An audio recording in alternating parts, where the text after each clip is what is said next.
sa buhay ng mga Duterte Balahura supporters. Nakakaisip sila ng mga bagay-bagay na ipang babato nila kay PBBM. Kaso nga lang, hindi nila iniisip. Hindi ho sila marunong mag-isip. Ngayon, itapik natin mga kotsero. Itong 5,500 flood control. Feeling ko marami nakaabang dito. Ito kasi, nakita ko to kanina. Itong dalawang to. Nakita ko tong dalawang comment na to. Una, si Harry. Si Harry Roque. Ayan, sabi, sinare niyo itong post na to. Actually, itong post na to, mga kotsero, nakita ko to sa Reddit.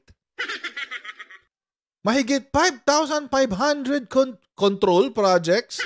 Nakalimutan nyo malang lagyan ng flood. Control? Anong kino-control? Attorney Harry Roque. 5,500 control projects. 5,500 control. Pest control. Birth control. Birth control. Muscle control. Diyos ko! Natapos na raw yung 5,500 control projects at maraming pang iba ang kasalukuyang ginagawa sa buong bansa. Tapos merong picture nung baha. Ayan. Take note mga kotsero, ito pong pictures sa mga baha na ito, most of them are in Metro Manila, if I'm not mistaken. Metro Manila po yan. At hindi lang po si Attorney Harry Roque nag-post. Siyempre, expect din natin yan kay Sal Panelo. Ayan, no? Kay Attorney Sal Panelo. Panorin natin ito. Sinabi ko noon ayokong makinig, gusto kong makita. Pero ang alam mo, maraming nakapansin. Kasama na ako doon. Doon sa speech sa SONA, yung talumpati ng Pangulong Ferdinand Marcos Jr., tinalakay niya yan Okay. At sinasabi niya among the achievements that he presented to the public was ilang libo daw na irrigation, drainage system ang nagawa ng gobyerno. Yun sasabi lang, biglang bumaha ang buong mundo, ang buong Pilipinas, lalo na Metro Manila. So, kaya parang, nasaan yun? Nasaan yung sinasabi mo? Yun ang sabi natin na hindi tumutugma yung sasabihin. Kaya nga sinabi ko noon ayokong makinig, gusto kong makita. Ayaw daw niyang makinig, gusto rin niyang makita.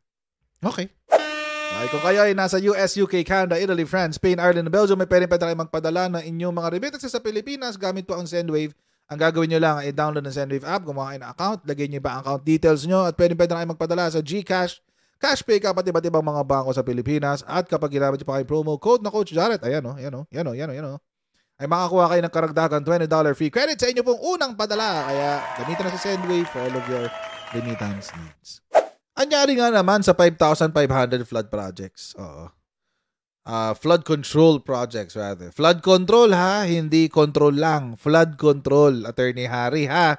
Attorney Harry Roque, next time, bago mag-post, basahin, i-copy nyo muna. I-copyright nyo muna. Copywriter. Basahin nyo muna. Tulad no, nagmukha kang tanga dun. 5,500 control projects. Anyway, isa pang nag-iinarte. Si Amy Marcos. Nag-inarte si Amy Marcos Medyo napipikon daw si Amy Marcos, mga kotsero. Sa nangyaring pagbaha sa ilang bahagi ng bansa, lalong-lalo na sa Metro Manila. Dala ng magbagyong Karina sa kabila ng kanilang suporta sa flood controls. So, kay Sara, napag-usapan naman natin kanina, di ba? May pagtatanggol pa siya kay Sara. Kay Sara, may pagtatanggol siya. Kay BBM, may pagpuna. It's always been the trend, mga kotsero. Expect nyo na ho yan. Expect nyo na.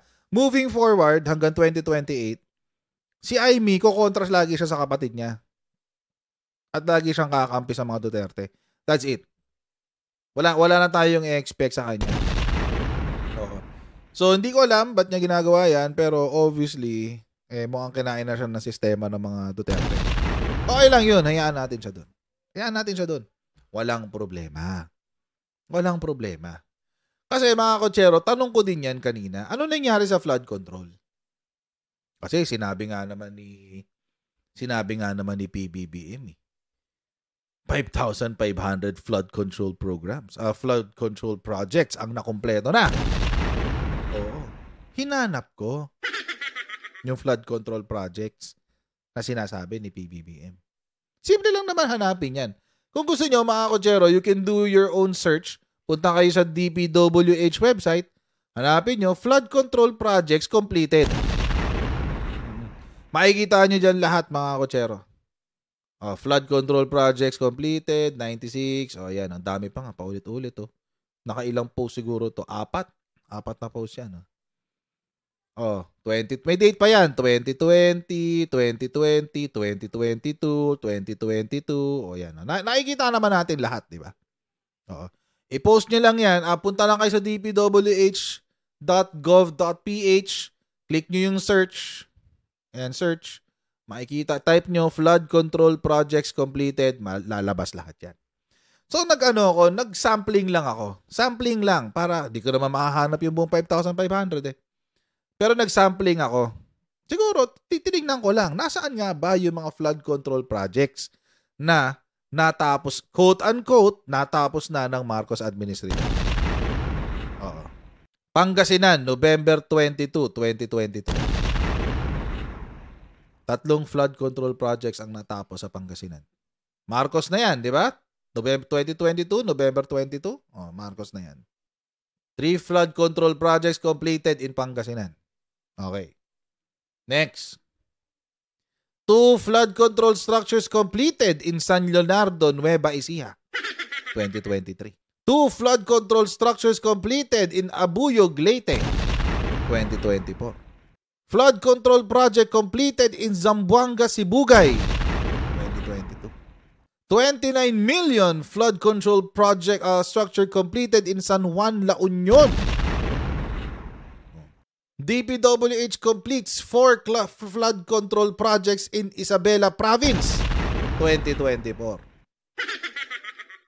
So apparently, mga kotsero, napaisip kasi, alam nyo mga kotsero, kapag gusto mo talaga malaman ng katotohanan, kailangan mo mag-isip.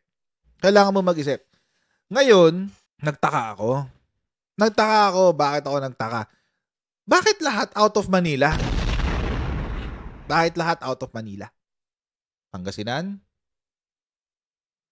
Nueva Ecija, Leyte, Zamboanga, Sibugay, La Union, Isabela. Bakit kaya lahat out of Metro Manila? Napaisip ako bakit. Nakapagtaka nga naman.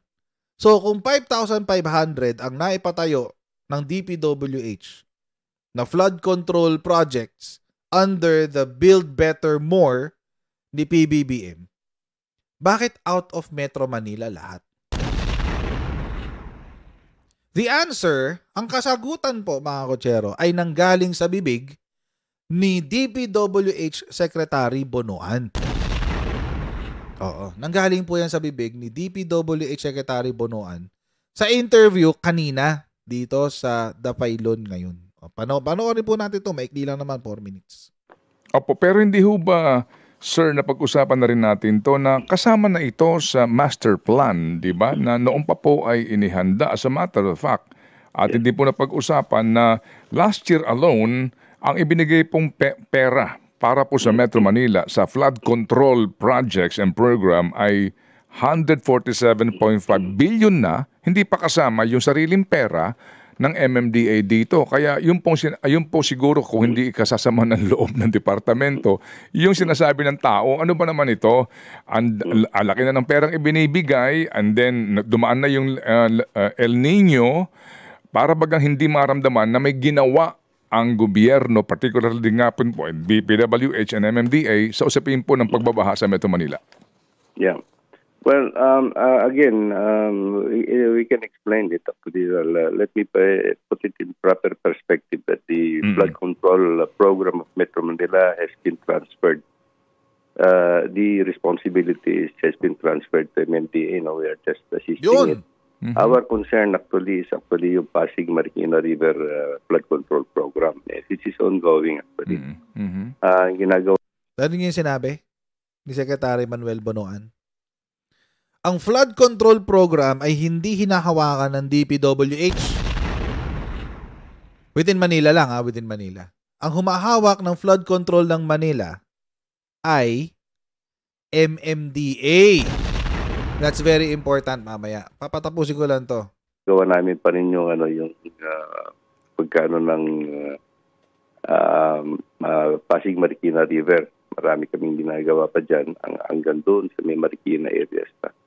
And one of the components na ginagawa namin ngayon under the World Bank Assisted Program is yung component ng UMDA that they yung pagkumpuni sa mga basura at saka sa drainage mains nila. And I think they will be starting soon siguro ito, Ted. Hindi pa naman nasisimulan actually yan.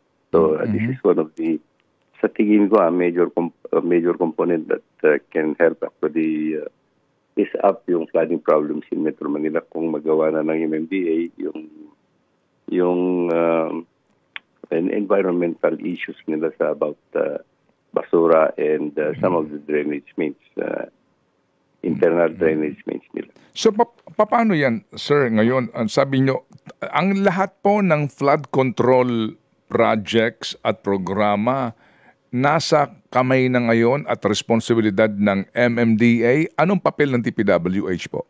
Ang papel namin is actually on Pasig Marikina River Flood Control Project. Yung internal drainage ng internal drainage of Metro Manila is under the responsibility of MMDA. Yung internal drainage nila. Opo.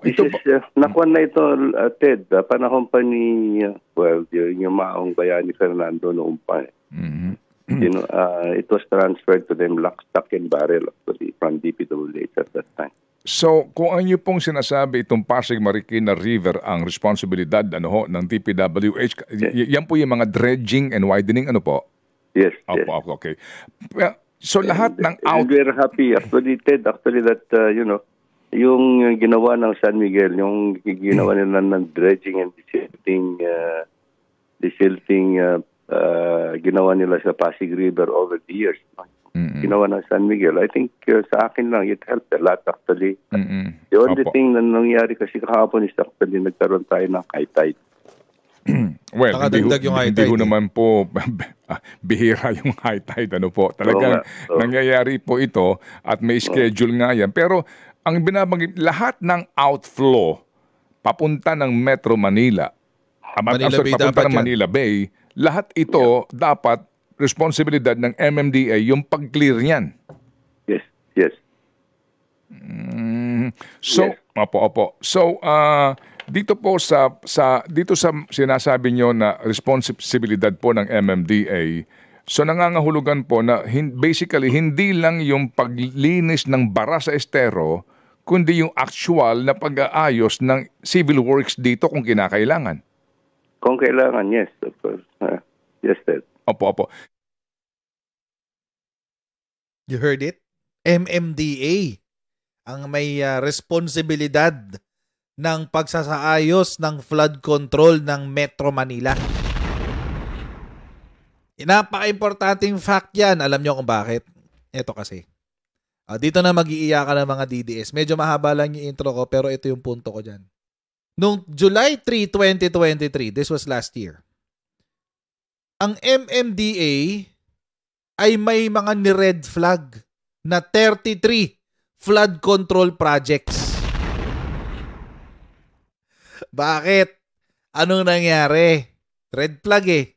In its 2022 annual audit report on the MMDA, the COA noted that out of 47 projects under the Metro Manila Flood Management Project Phase 1, MMFMPP1, ang code nila dyan, set to be implemented from 2018 to 2022.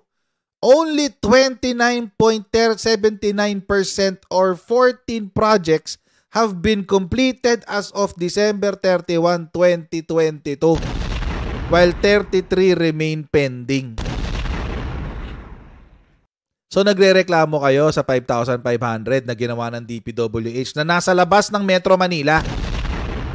Ang trabaho pala ng Metro Manila Development Authority ay siguruhin na ang flood control ay nagaganap sa Metro Manila. Ngayon, nung panahon ni Digong, pinabayaan ang flood control ng MMDA. Ulitin ko. Noong 2018 hanggang 2022, pinabayaan ng MMDA ang flood control ng Metro Manila. Ngayon kayo magsalita, mga Duterte Balahura supporters dyan sa baba. Sabihin niyo na naman, pandemic. Ano nangyari noong 2018? Ano nangyari noong 2019? Ano nangyari noong 2020? Ano nangyari noong 2021? Di wag na 2020, pandemic yun. Ano nangyari noong 2021? At yung kalahati ng 2022? Imagine, almost 30% lang ang natapos sa 47 projects. Attorney Sal Panelo, akala ko ba naniniwala ka hindi sa sinasabi kundi sa ginagawa? Anong ginawa nyo? Kayo nakaposisyon dyan nung panahon ng 2018 hanggang 2022. Kaya mga kotsero, kailangan ko munang ikwento yung diferensya ng DPWH at diferensya ng MMDA bago ko sabihin ito. Kasi kapag sinabi ko ito sa umpisa kanina, hindi ho natin magigets lahat. So, para lang malinaw. Ang trabaho po ang paggawa po ng flood control sa ilalim ng DPWH, ang responsibilidad po nila mga kotsero ay lahat po ng region outside of Metro Manila. Ang responsibilidad po ng flood control, ng pagsasaayos ng flood control ng loob ng Metro Manila ay nanggagaling sa MMDA. Binalahura na naman ni Digong ang flood control ng Pilipinas. Hindi natin alam kung ano nangyari. This is as of 2023. So ibig sabihin mga kotsero, as of July 3, 2023, may nag-comment kanina, kaso coach, 2 taon na si PBBM. July 3, 2023. So ibig sabihin mga kotsero, yung mga hindi natapos simula 2018 hanggang 2022 ay hindi pa rin tapos noong 2023. So nag-carry over na siya. Kaya anong sinabi ni ito nakakatawa binild up pa nila niyabang pa yan ni pangalan niya? Ana Mela Mentillo. Build daw. What has build achieved so far? July 21, 2021. Salamat kay James dahil sinare na sa akin to. Anong sinabi ni Ana Mela Mentillo? 5 years after since President Rodrigo Duterte assumed the position, DPWH Undersecretary Villar has completed 29,264 kilometers of roads, 5,950 bridges, 11,340 flood control projects. So, kung 11,340 yung flood control projects na natapos na tinapos daw ni Digonggong, ano nangyari? Sira sila agad? Nasira sila agad? Bakit? Anong klaseng flood control project ba yan? Parang flood control project na ginawa sa Davao City? Kahit na may flood control project, binabaha. Kahit may flood control, binabaha. Niyayabang nyo saan yung 5,500 flood control projects? Kayo nga, niyayabang nyo, may 11,340 kayo. Asan lahat yan? Bakit hanggang ngayon, binabaha pa rin ang probinsya? Recently lang, di ba? Pampanga? Ang lala nung baha. Kaya nga ngayon, mga kotsero, ano ang next step ni PBBM. Kasi obviously, palyado, pumalya yung Duterte administration flood control projects. Palyado. It's either ginawa siya pero tofu, parang sa China, tofu buildings, ganun, o tofu infrastructure, yan, ganyan. Or pangalawa, it was non-existent. Ngayon, mga kotsero, ano ngayon ang workaround? Wala, andyan eh. Andito na tayo ngayon eh. I-re-examine lahat ng flood control project. Ulitin. I-re-rework. Waste of money. Sinayang ni Digong yung pera ng bansa. We don't know kung anong ginawa niya dyan. Bakit ganyan? Pero pag-aaralan ulit. PBBM wants flood control project designs re-examined amid flood. President Ferdinand R. Marcos Jr. on Thursday stressed the need to relook and re-examine the design of flood control infrastructures as thousands bore the brunt of the southwest monsoon or habagat intensified by Typhoon Karina. We have to relook.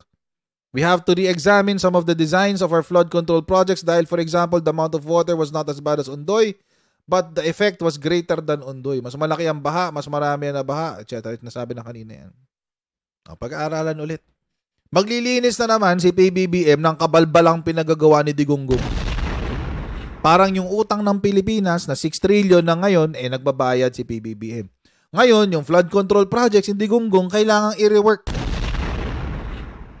Si Digong talaga was the worst president. He's the worst most. Mas malala pa siya kay Panot, promise.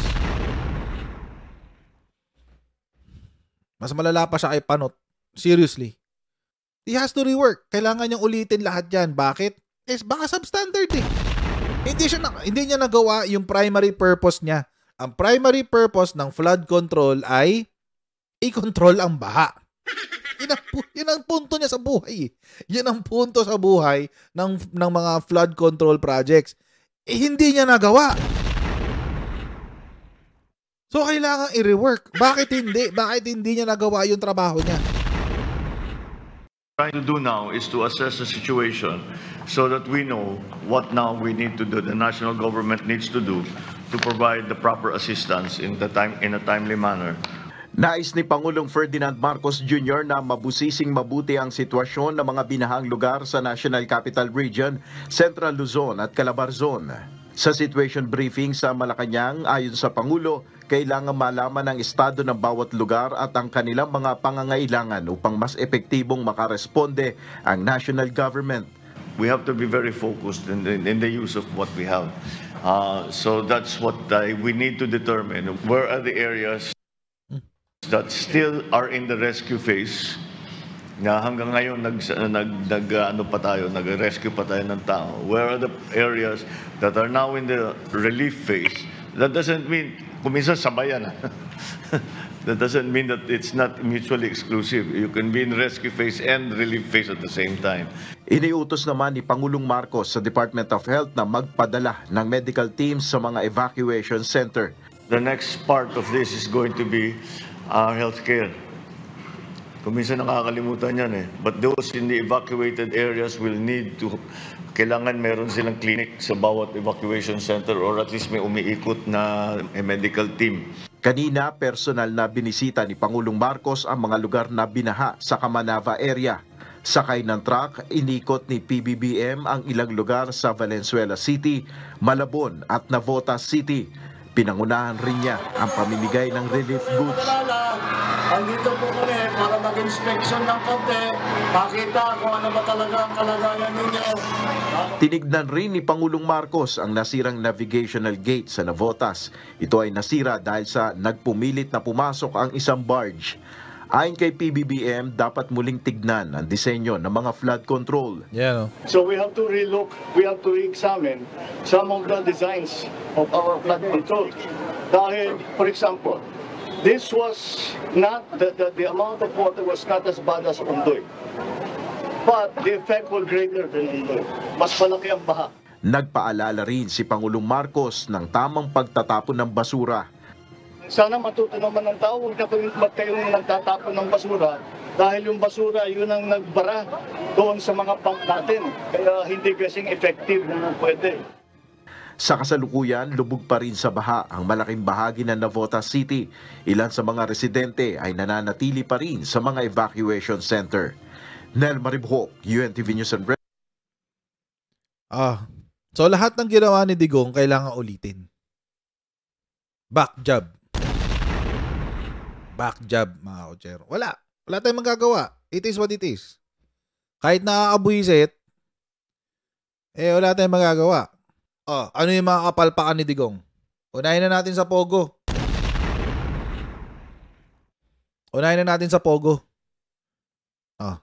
Nilinis si PBBM.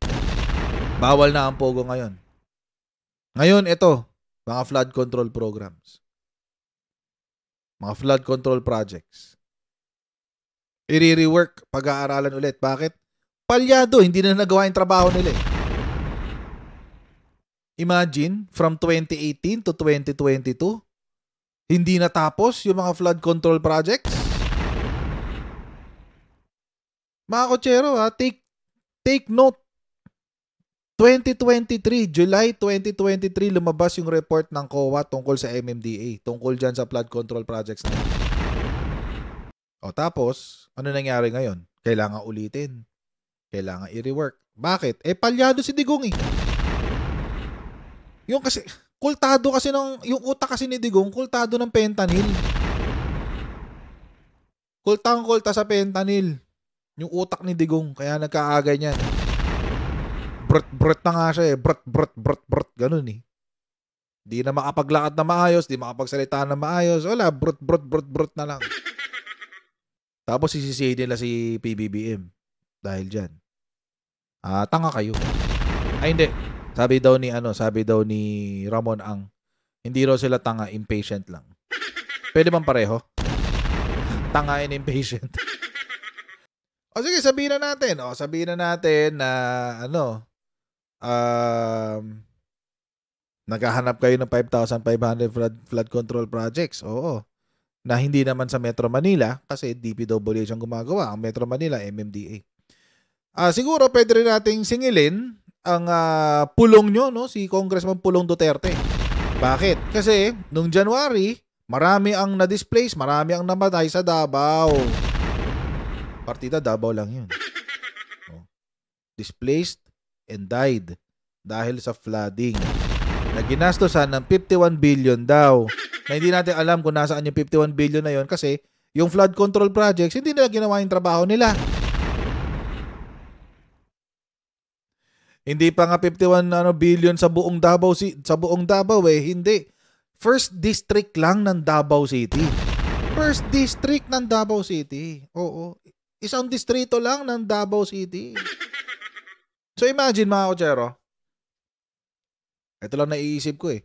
Yung ginawa sa Davao City ni Pulong Duterte is magnified 11,000 times during the Duterte administration.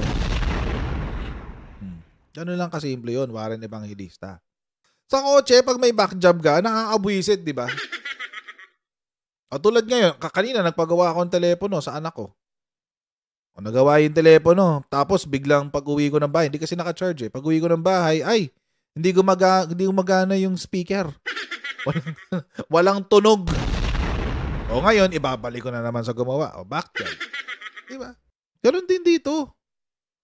So, most probably, 11,000 flood control projects ang kailangan mong i-rework o kailangan mong pag-aralan kung tama ba ang pagkakagawa.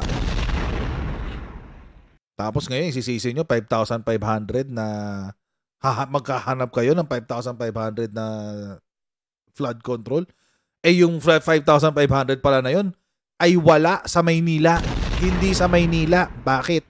Kasi nga, ang humahawak sa Maynila, MMDA. Anong ginawa ng MMDA? Hindi niya tinapos yung mga flood control projects na simula pa 2018 hanggang 2022.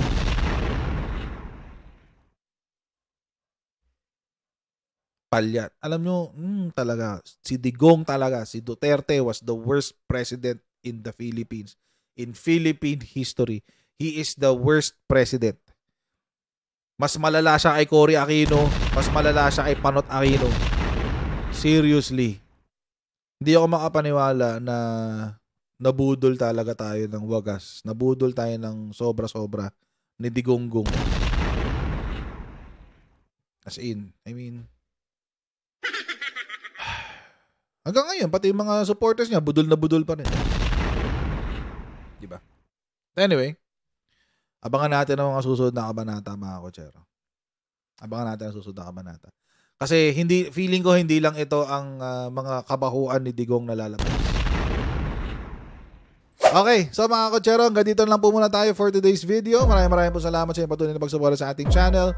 Huwag niyo pong kalimutan mag-subscribe sa ating Coach Yari YouTube channel. Pa-follow tayo sa ating Facebook page. And I'll see all of you in our next live stream. God bless everyone. See you next time. Bye!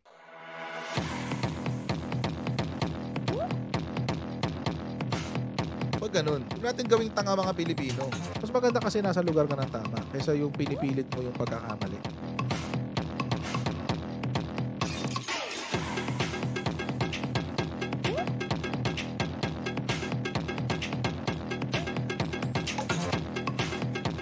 Are they willing to go that far? Hindi makakalimutan ng Pilipino yan hanggat di nasasagot niya.